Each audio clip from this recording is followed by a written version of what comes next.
kita pernah ada zaman pejabat Indonesia zaman dulu ya. Nikah siri itu ya. Nikah siri itu sama artis. Ya. Ada pejabat di era Orde Baru lah yang cukup terkenal lah ya. Nikah sama artis, tapi dia udah punya istri yang sah, baru ketahuan setelah dia udah tidak menjabat apa ya. Terus ya udah anaknya juga diakui oleh keluarga besarnya. Walaupun memang dia ada foto-fotonya, dia melakukan nikah siri, ada suratnya, tapi itu baru terungkap setelah sekian lama. Dan akhirnya si perempuan ini menuntut keadilan kan. Sepuluhan tahun dia diam, menjaga kerahasiaan, menjadi istri yang tidak mengumbar siapa ayahnya. Ternyata ayahnya adalah seorang pejabat besar di era Orde Baru. Gitu. Nah, kayak sampai terakhir dia tetap tidak mendapat keadilan. Ya itu dia. Itu yang dikhawatirkan kayaknya ya. Ya memang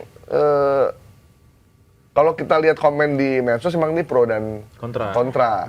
Sebagian besar isinya ini mah dimanfaatin buat mereka yang mau punya bini lagi gitu. Atau dalam tanda kutip mau enak-enak tapi diselimuti kata halal. Benar nggak sih? Itu juga sih kayak gitu. Iya bener-bener, kita lagi nunggu komentarnya Mbak Baby aja ini gimana.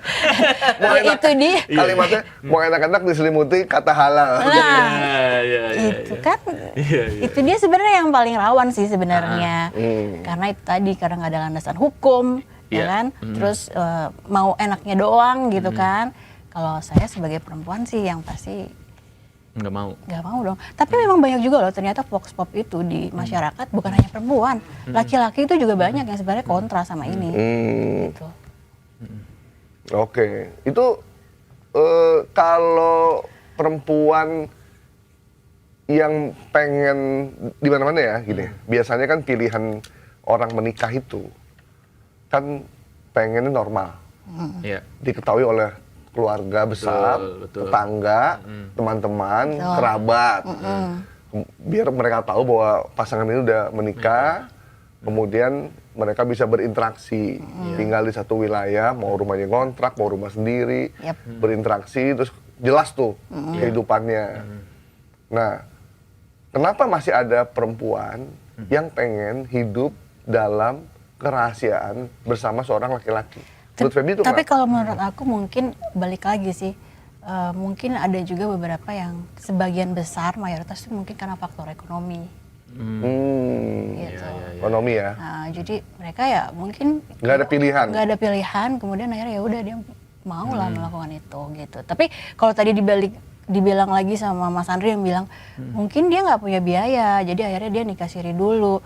Nikah siri kan juga lumayan ya, harganya juga 1,5 juta kalau nggak salah sampai 2 juta loh itu.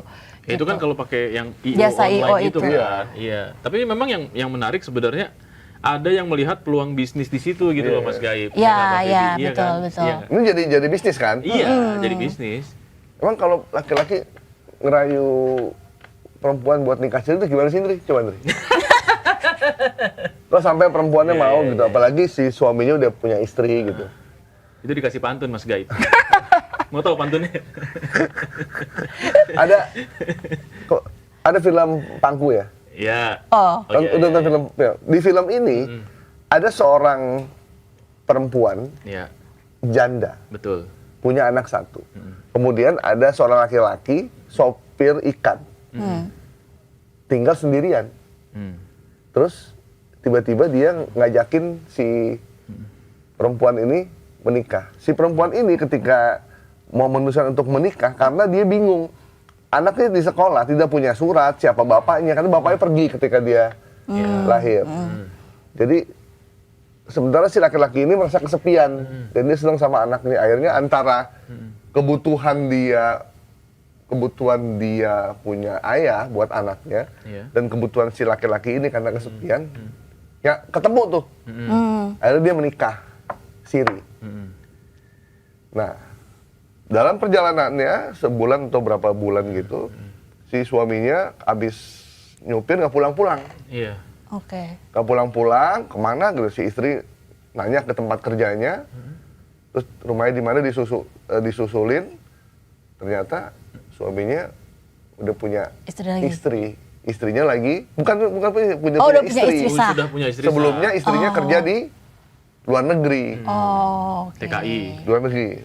Ini menyangkut lebih kepada kebutuhan ya. Maksudnya tidak ada pilihan bagi seorang perempuan seperti Feby Iya, tadi bilang gitu. Jadi satu sisi memang ada kebutuhan ekonomi, ada dia dalam kondisi terdesak atau segala sesuatu sehingga itu yang dan banyak terjadi. Sebenarnya sih kalau nikah sirinya dan terjebak mulut manis pria ya itu ya. kalau nikah sirinya banyak kan orang yang masih kuliah. Ya.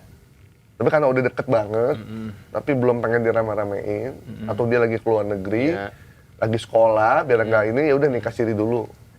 Tapi nanti nikah benerannya baru kan ada juga yang kayak gitu kan? Ada juga sih banyak. yang positif Misalnya kayak dalam gitu. kondisi perang nih, gitu ya kan? Ya kita lihat ya, dan misalnya ada satu negara konflik gitu, ya kan? Ya daripada ini ya udah dinikahkan secara siri, karena memang negaranya juga tidak memungkinkan untuk dia nikah secara resmi misalnya gitu. Ya. Sebenarnya baik-baik aja mas, ya kan? Nikah siri. Yang menurut saya kurang elok tuh adalah ketika nikah siri ini yang merupakan pilihan terakhir dari sebuah Skema pernikahan, itu dijadikan sebuah bisnis dan dipromosikan secara besar-besaran sehingga ini seolah kayak wah boleh juga nih gitu. Jadi kayak kepikiran kan? Iya gitu. Kepikiran Jadi nih, Mas?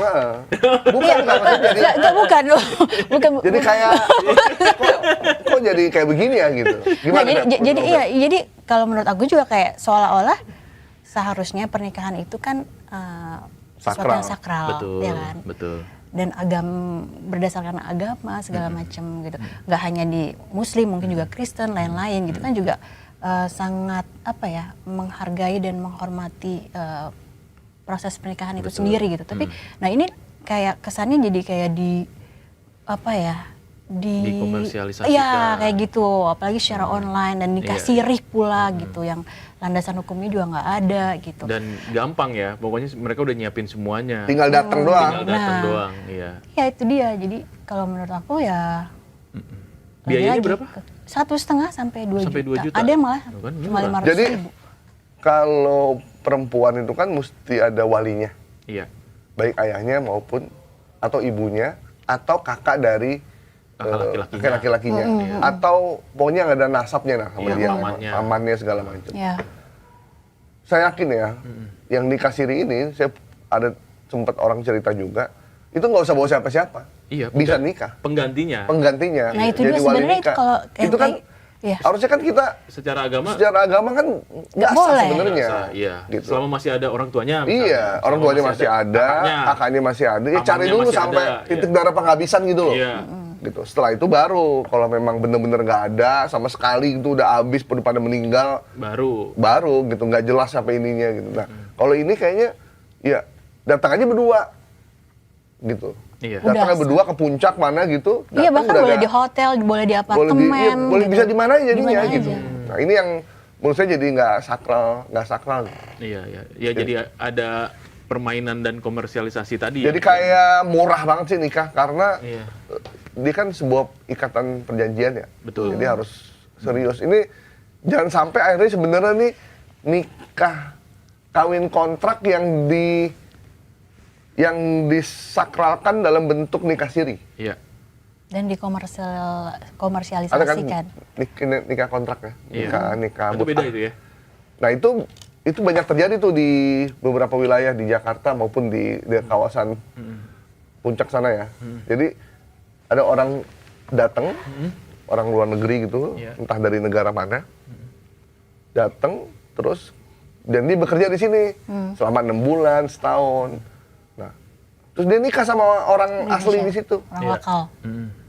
Asli nikah di situ, yang penting halal. Terus setelah selesai, ya udah dia pergi lagi ke negaranya, kembali ke Selesai itu kontraknya. selesai kontraknya gitu. Nah, masa kayak begitu sih? Nah, iya makanya. Masa modelnya kayak begitu?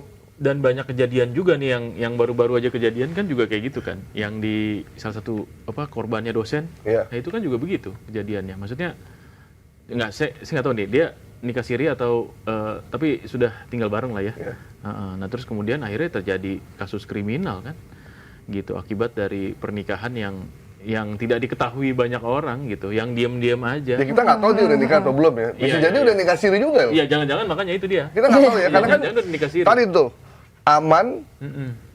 rahasia, tanpa ribet. Iya. Kan yang tahu cuma dia doang berdua. Iya, Iya. benar. Dan infonya Sama penyelenggara. Katanya infonya udah tinggal bersama selama berapa 5 tahun Iya. gitu kan. Nah, iya makanya mungkin mereka udah nikah siri mungkin ya. Iya, iya. Iya, mungkin mereka udah nikah siri atau Dan korbannya lagi-lagi perempuan ya. perempuan. Iya. Lagi-lagi perempuan Lagi-lagi yang gitu. dirugikan. Betul.